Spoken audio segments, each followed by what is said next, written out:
آن. اسی طرح سے لکھتے جانا ہے آپ کو بھی.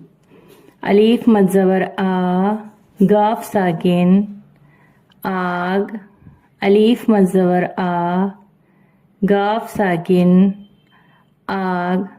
اس طرح سے اور بھی بہت سارے لفظ ہیں جو ہم الف کے ساتھ جوڑ کر لکھتے ہیں. آڑ. الف مد زبر آ، ڑ ساکن آڑ.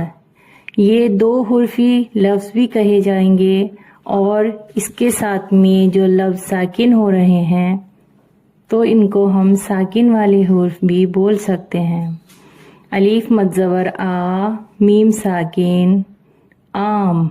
الف مد زبر آ، میم ساکن آم. امید کرتی ہوں آپ کو سمجھ میں آیا ہوگا. پلیز آپ اسی طرح